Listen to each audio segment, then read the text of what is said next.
오늘은 감사가 불러오는 하나님의 은혜라는 제목으로 말씀을 나누고자 합니다. 한번 따라해 보세요. 감사가 불러오는 하나님의 은혜. 감사가 불러오는 하나님의 은혜. 믿음이 큰 사람이 있고요, 믿음이 작은 사람이 있습니다. 같이 신앙생활을 하고 한 교회에서 예배를 드릴지라도 분명히 신앙의 정도의 차이는 있는 것 같습니다.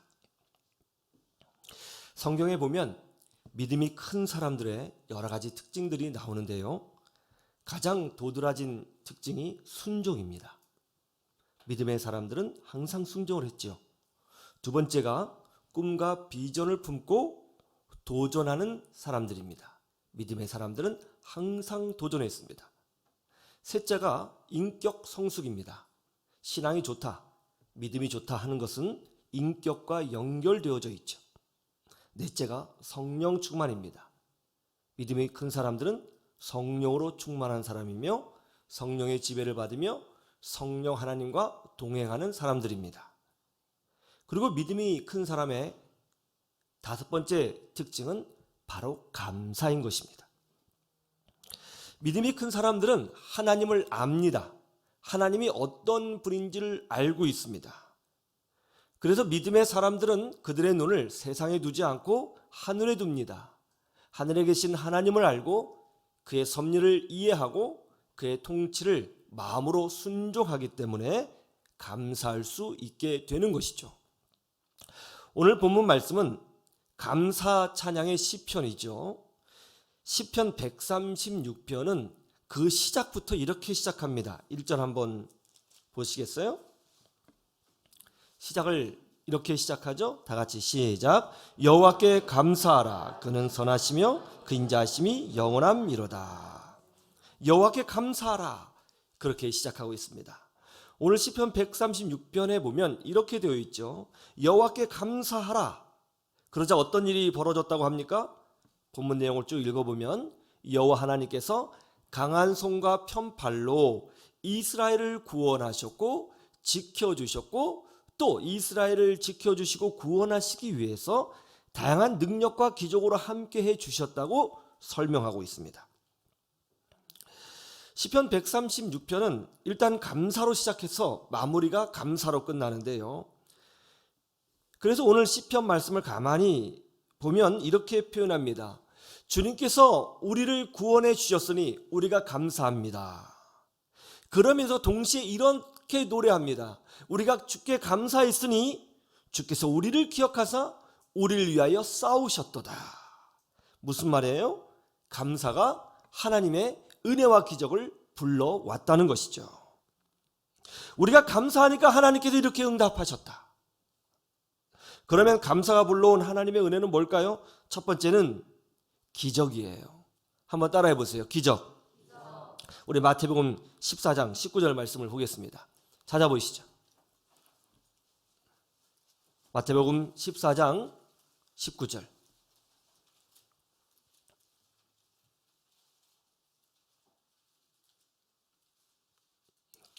자, 마태복음 14장 19절 찾으셨어요? 네, 함께 보죠. 시작. 무리를 명하여 잔디 위에 앉히시고 떡 5개와 물고기 2마리를 가지사 하늘을 우러러 축사하시고 떡을 떼어 제자들에게 주시매 제자들이 무리에게 주니. 유명한 오병이어의 기적이 기록된 말씀이죠. 예수님께서 빈들에 가셨습니다. 그러자 예수님의 말씀을 듣기 위하여 수천 명의 사람들이 예수님을 따라서 빈들로 들어갔습니다. 믿음은 말씀을 추구하는 것이죠. 예수님의 말씀을 사모했습니다. 주의 음성을 사모했어요. 이것이 믿음이죠. 주님의 설교를 듣기 위해서 빈들까지, 광야까지 따라왔던 것이죠. 그런데 저녁 때가 되었습니다. 예수님이 제자들에게 물으셨어요. 저녁 때가 되었구나. 이 많은 사람들을 어떻게 먹일 수 있겠느냐. 그러자 제자들이 말하죠. 예, 각자 마을로 들어가서 알아서 저녁을 해결하도록 하는 것이 가장 합리적인 방법인 것 같습니다. 그러자 예수님이 강하게 말씀하십니다. 그럴 필요 없다. 너희들이 주면 된다. 아니 주님, 저희가 어떻게 이 많은 사람들을 다 먹일 수 있겠습니까? 이건 불가능한 일 같은데요. 지금 저희들이 가지고 있는 것이라곤 고작 물고기 2마리와 떡 5개뿐입니다. 그러자 주님께서 이렇게 말씀하시죠. 그 작은 것들을 내게로 가져오라. 제자들은 작은 것이지만 그것을 주님께 드렸습니다. 그러자 예수님이 제자들에게 이렇게 명하십니다. 사람들로 하여금 자리에 앉도록 하라. 그러자 제자들이 큰 소리로 말합니다. 여보시오, 주님께서 앉으라고 하십니다. 앉으세요, 앉으세요. 사람들을 통제하면서 잔디 위에 앉도록 했어요. 그러자 예수님께서는 높은 곳에 서셔서 기도하기 시작하셨습니다. 사람들이 다 앉아 있으니까 예수님을 받겠어요, 못 받겠어요? 받겠죠. 주님께서는 물고기 2마리와 떡 5조각을 드시고 하늘로 치켜 올리시더니 큰 소리로 축사, 감사 기도하기 시작하셨습니다. 하나님, 이 작은 것들을 주셔서 감사합니다. 그렇게 작은 것을 들고 감사하신 후에 떼어서 제자들에게 나누어 줍니다. 그러자 기적이 일어났어요. 떼어도 그 양이 줄지 않는 희한한 일이, 놀라운 기적이 일어나게 되었다는 것이죠. 그래서 수천 명이 넘는 사람들이 물고기 2마리와 떡 5조각으로 배불리 먹고 무려 12강주리를 남겼다는 것이죠. 많은 사람들이 오병이어의 기적을 말할 때에 작은 것으로 5,000명 이상을 먹이셨다는 사실은 잘 기억합니다. 그런데 그 기적의 시작이 감사기도로부터 시작되었다는 사실을 아는 사람은 별로 없는 것 같아요. 시편 136편 25절은 그래서 이렇게 선포하죠. 모든 육체에게 먹을 것을 주신 이에게 감사하라. 그 인자하심이 영원함이로다. 로마서 1장 21절에 보면 하나님의 심판을 받는 사람들의 독특한 특징이 기록되어 있어요. 한번 찾아보세요. 로마서 1장 21절. 하나님의 심판을 받는 사람들의 독특한 특징, 영적으로 죽은 자들의 독특한 특징이 무엇이냐? 이렇게 설명하고 있습니다. 로마서 1장 21절. 같이 볼까요? 시작. 하나님을 알되 하나님을 영화롭게도 아니하며 감사하지도 아니하고 오히려 그 생각이 허망하여지며 미련한 마음이 어두워졌나니. 하나님을 알아요. 모르는 게 아닙니다. 그런데 이 사람들은 감사하지 않습니다. 오늘 말씀을 보면 놀라운 것이 있죠. 예수님은 축사하시기 전에, 감사기도 하시기 전에 거기에 모인 사람들로 하여금 잔디 위에 앉게 하셨습니다. 왜 앉게 하셨을까요? 서서 음식을 먹어도 되잖아요. 왜 앉게 하셨을까요? 그 이유는 하나입니다. 주님께서 감사기도 하시는 모습을 보도록 하기 위해서 앉게 하신 거예요. 감사기도 하시는 모습을 보도록 하신 거예요. 그런 다음에 기적을 행하신 것이죠. 여기에 굉장한 의미가 있다고 생각되지 않아요? 조금만 내 뜻대로 안 되면 불평하고 원망하는 기독교인들이 얼마나 많습니까? 조금만 마음에 안 들어도, 조금만 내 뜻과 틀어져도, 조금만 상황이 안 좋아도 마음이 틀어지고 감정이 쌓이고 흔들리는 그리스도인들이 얼마나 많아요? 내가 받은 것이 겨우 물고기 2마리밖에 안 된다고, 내가 받은 것이 겨우 떡 5조각밖에 안 된다고 불평하고 원망하고 그 믿음의 중심을 흐트러뜨리는 사람들이 얼마나 많습니까? 여러분, 여기에 하나님의 능력이 나타나겠습니까? 감사할 수 없는 조건에서, 화나는 조건에서, 내 기대와 생각과 다른 조건에서, 말도 안 되는 상황에서 감사할 수 있는 것, 이거 예수 믿는 사람들만이 알 수 있는 능력이잖아요. 이거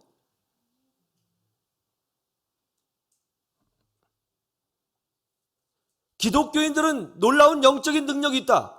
그 능력이 뭐예요? 방언기도 하고 막 기도하면 막 죽은 자가 살아나고 거기에 능력이 있어요? 전 그렇게 생각하지 않습니다.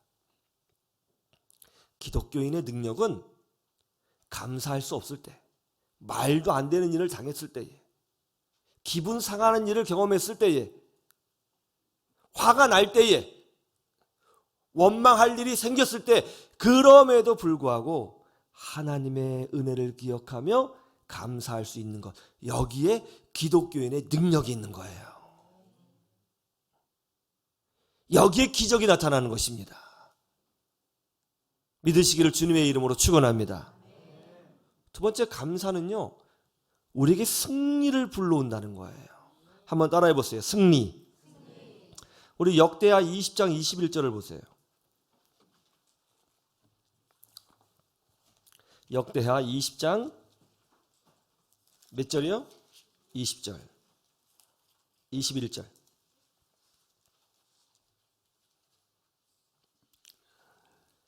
역대하 20장 21절. 다 같이 한번 보죠. 시작. 백성과 더불어 의논하고 노래하는 자들을 택하여 거룩한 예복을 입히고 군대 앞에서 행진하며 여호와를 찬송하여 이르기를 여호와께 감사하세 그의 인자하심이 영원하도다 하게 하였더니. 하게 하였더니, 이게 중요해요. 하게 하였더니, 시켰다는 거예요. 여호사밧 왕이 성가대를 조직했습니다. 그리고 군대 앞에서 찬양하게 합니다. 그리고 노래를 부르도록 했다는 거예요. 감사의 노래를 의도적으로 부르도록 시켰다는 것입니다. 지금 여호사밧 왕이 감사 찬양할 상황이 아니에요. 모압, 암몬, 마온 이 세 족속이 연합군을 결성하여 남유다 왕국을 침공했습니다. 전쟁이 일어났어요. 우리식으로 하면 북한과 중국과 러시아가 연합군을 형성해요. 우리나라를 침공한 것과 똑같습니다. 강대국들입니다. 얼마나 두려웠겠어요. 혼자 당해낼 힘이 없습니다. 절체절명의 위기의 순간이에요. 민족이 사라지게 생겼습니다. 그런데 이 위기의 순간에 여호사밧 왕이 이상한 행동을 했다는 겁니다.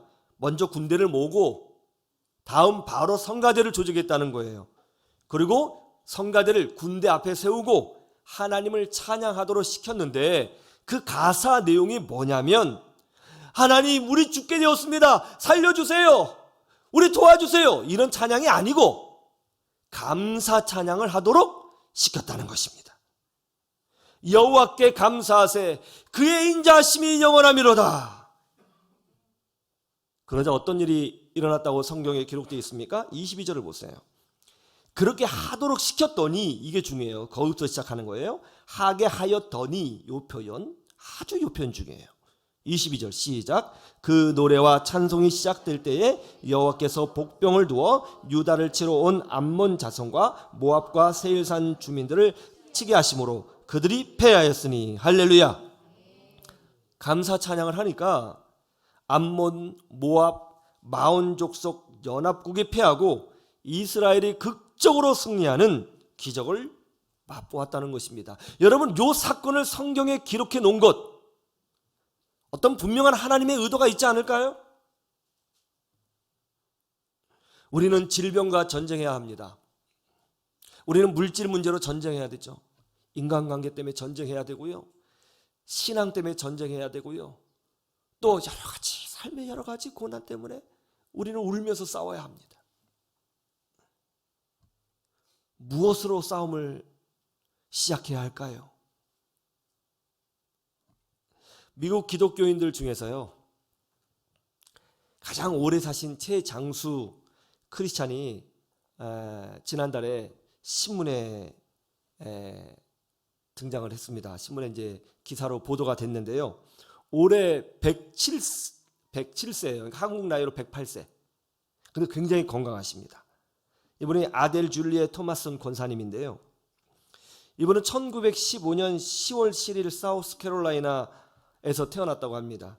이분이 평생 살면서 미국 대통령이 20번 바뀌는 걸 봤대요.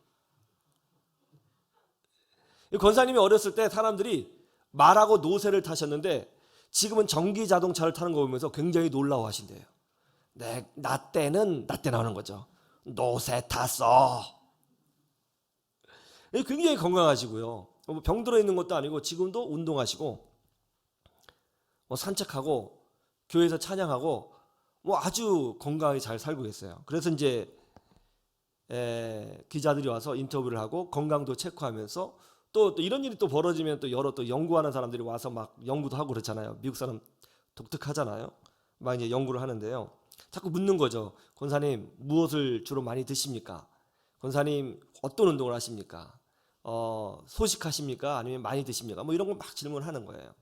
그래서 권사님 이렇게 오래 사시는 비결이 뭐냐고 물었더니 권사님 하시는 말씀이 비결은 없어.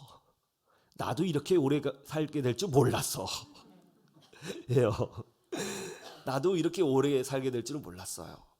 다만 감사한 것은 내가 살면서 믿음 지키고 하나님 말씀에 따라 순종하며 살 수 있도록 만들어 주셨다는 거. 그거 내가 천국 갈 날 얼마 안 남았는데 그거 지키고 살아왔다는 게 얼마나 감사해. 그렇게 말했다는 거예요. 권사님 인터뷰를 가만히 들으면서 비결이 있네. 비결이 있네. 여러분 인생을 오래 살면 한이 많을 것 같아요? 기쁨이 많을 것 같아요? 인생을 오래 살면 살수록 아픔이 많고 한이 많은 법이에요. 근데 이분은 감사하고 있어요. 믿음으로 살 수 있도록 도와주신 것 자체에 감사하고 있어요. 이분의 성향은 굉장히 밝고 긍정적이고 감사하는 분이구나 하는 것을 인터뷰를 읽으면서 마음으로 느낄 수가 있었습니다. 짜증내고 분노하고 미워하고 질투하고 불순종하면 여러분 우리 마음이 상하잖아요. 마음이 상하고 마음이 힘들면 육신의 병이 와요. 여러분 화를 확 내보세요. 소화가 안 돼요. 장에 문제가 생겨요. 뭐 위장만 문제가 생기겠어요? 우리 브레인, 이 뇌에도 문제가 생길 거고요. 혈관에도 문제가 생기고 무엇보다도 심장에도 문제가 생기겠죠. 우리 육신이 병들어요. 망가져요. 마음에 분노하고 짜증내고 화내고 조급해하고 절망하고 그럼 순간적으로는 마음이 편할지는 모르지만 우리 육신이 병드는 거예요. 그렇게 부정적인 것이 가득하면 어떻습니까? 인간관계가 틀어지는 거잖아요. 예? 인간관계도 틀어지는 거예요. 가정생활도 엉망이죠. 마음에 짜증이 나면 평상시에 자녀들이 식사하면서 다리 떠는 거 별거 아닌 것처럼 느껴졌는데 그날 기분이 안 좋으면 밥상 뒤집어지는 거죠. 사람의 마음이 그렇게 얇거든요. 이렇게 부정적인 것, 원망, 분노, 가슴에 품고 어떻게 행복하게 살겠어요? 여러분 행복하게 살고 싶잖아요. 그럼 행복하게 살면 되죠. 하나님의 은혜가 그런 마음에 임재하시겠습니까? 그러나 감사하면 어때요? 좀 힘들어요. 짜증나요. 그래도 가만히 생각해 보면 감사할 게 많잖아요. 감사하면 억지로라도 감사하면 내 마음의 분노가 사그러지는 것을 경험해요. 감사하면 내 영혼에 기쁨이 임하죠. 마음이 행복하죠. 마음이 행복하면 육신이 건강해지죠. 육신이 건강해지고 삶이 건강해지죠. 관계가 건강해지죠. 가정생활도 건강해지지요. 그러면 성공적인 인생을 살게 되고 영적으로도 승리하며 살게 되는 거예요. 여러분, 감사할 수 있어서 감사하는 게 아니에요. 감사하면 감사가 오는 거예요. 이 승리를 경험하시기를 주님의 이름으로 축원합니다. 감사는 세 번째, 높여주심을 경험하도록 만들어준다는 것입니다. 따라해 보세요. 높여주심. 누가복음 17장 16절을 보세요. 누가복음 17장 16절.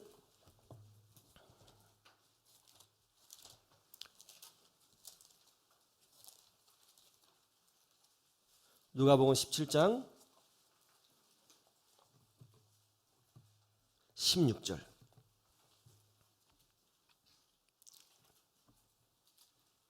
같이 한번 볼까요? 시작. 예수의 발 아래 엎드려 감사하니 그는 사마리아 사람이라. 예수님께서 한 마을에 들어가셨습니다. 그러자 나병 환자 10명이 예수님을 부르며 간절히 간구합니다. 주여 우리를 불쌍히 여겨 주시옵소서. 여러분, 나병 환자는 당시 부정한 자로 여겨져서 하나님께 예배할 수도 없고 가족과 떨어져 살아야 했습니다. 그래서 나병 환자들은 자신들을 저주받은 사람이라고 생각하며 살았어요.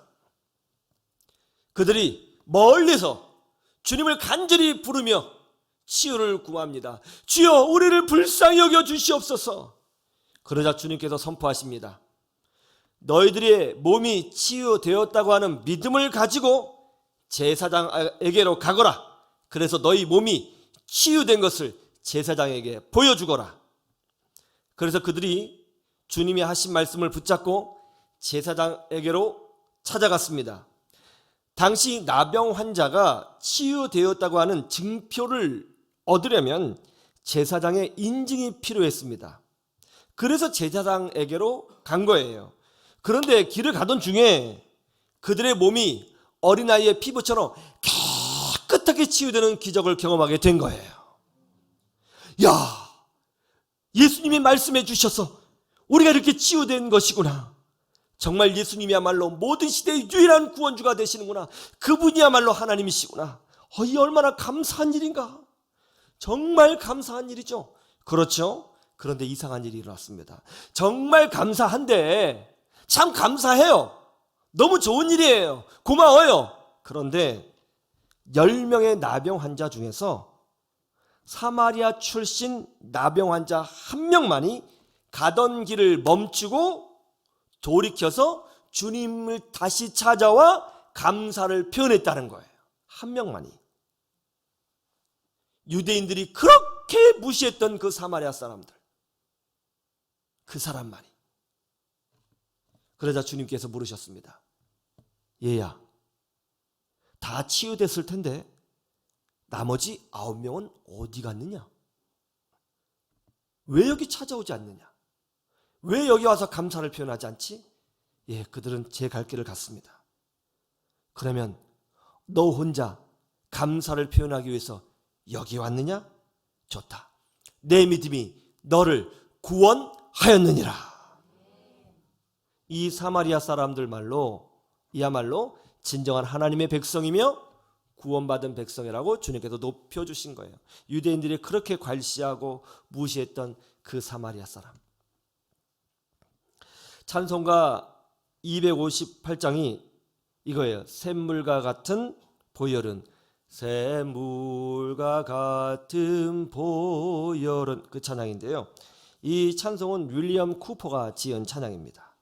윌리엄 쿠퍼는 19세기 영국 최고의 문학가요, 또 낭만주의 시대의 최고의 시인으로 인정받는 분입니다. 대단한 분이에요. 윌리엄 쿠퍼는 1731년 영국 버크햄스테드에서 태어났습니다. 그런데 쿠퍼가 6살이 되던 해에 엄마가 아이를 낳다가 그만 사망하고 말았습니다. 엄마가 아이를 낳다가 죽는 모습을 본 어린 쿠퍼는 그때부터 정신질환을 앓게 되었습니다. 심각한 우울증과 크고 작은 정신질환을 경험하게 되었습니다. 그런 와중에도 열심히 공부해서 1754년에 변호사가 되었는데요. 사람들 앞에서 말을 하는 것을 굉장히 두려워하다가 공황장애까지 얻게 됩니다. 우울증과 공황장애, 그리고 어린 시절에 대한 비관으로 인해서 이분이 자살 시도를 3번이나 했습니다. 정신이 온전하지 못했습니다. 그러다가 세인트 알반 정신요양원, 우리식으로 하면 정신병원이죠. 정신병원에 들어가게 됩니다. 그곳에서 참 감사하게도 기독교 심리치료사인 코튼 박사를 만나게 되는데요. 이 코튼 박사가 이 윌리엄 쿠퍼를 보면서 이분에게 가장 필요한 것은 복음이겠구나 싶어 예수님을 전했습니다. 복음을 전했어요. 그리고 같이 기도해주고 성경 공부를 진행했습니다. 윌리엄 쿠퍼는 어느 날 로마서 말씀을 읽다가 오직 예수 그리스도의 보혈의 피로 죄사함을 받고 구원받는 사실을 깨닫게 됩니다. 그리고 예수님을 모든 시대에 나의 유일한 구세주로 영접하여 그리스도인이 되었습니다. 그러자 몸과 마음이 치유되기 시작했어요. 여러분, 복음의 능력이 있습니다. 할렐루야. 요양원에서 나온 후에 여러분 잘 알죠? Amazing Grace, 이 찬양, 나 같은 죄인 살리신 이 찬양을 이제 쓰신 존 뉴턴 목사님을 만나게 되었는데요. 존 뉴턴 목사님이 이제 윌리엄 쿠퍼를 데리고 함께 전도 사역을 하게 되었습니다. 그때 윌리엄 쿠퍼가 전도 사역을 하면서 하나님의 은혜를 받아 지은 찬양이 샘물과 같은 보혈이라고 하는 이 찬양이에요. 이 찬양 외에도 68편의 찬양을 지었는데요. 많은 사람들이 이 찬양을 부르면서 복음을 전하게 되었습니다. 그런데 몇 년 후에 더 큰 사고가 벌어졌어요. 그의 형 존 쿠퍼가 사망하고 마음을 나눴던 친구 몰리가 말에서 떨어져 죽는 사고를 당하게 됩니다. 그때 충격이 너무 커서 아주 심각한 우울증이 찾아왔습니다. 일상생활을 하지 못하게 됐어요. 그때 존 뉴턴 목사님이 윌리엄 쿠퍼를 붙잡고 울기 시작했습니다. 그리고 기도하기 시작했습니다. 그리고 자기 집에 사택에 데리고 와서 쿠퍼를 성심껏 도와주고 날마다 기도해 줬어요. 어느 날 윌리엄 쿠퍼 마음에 이런 생각이 들었습니다. 문득 나 같은 사람이 누군데 목사님이 나를 이렇게 돌봐 주시고 나를 위해서 기도해 주시는 건가? 도대체 나 같은 사람이 누군데 이런 관심을 받는 건가? 정말 하나님께 감사하다. 정말 하나님 감사하다. 그런 마음을 품게 되었는데요. 그렇게 감사의 마음을 품자 급속도로 영혼이 치유되기 시작했어요. 예. 그래서 이 윌리엄 쿠퍼가 감사의 마음을 담아서 The Diverting History of 존 길핀이라고 하는 존 길핀의 야단법석 대소동이라고 하는 책에 시를 쓰게 되었는데요.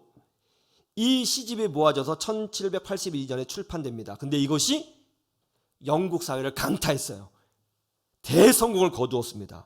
그리고 이 시집을 기준으로 해서 윌리엄 쿠퍼가 영국에서 가장 탁월한 시인으로 지금까지 인정받게 된 거예요. 감사가 하나님의 은혜를 불러옵니다. 감사하면 기적이 일어나고, 감사하면 승리하고, 감사하면 하나님이 높여주시는 은혜를 경험하게 되는 거예요.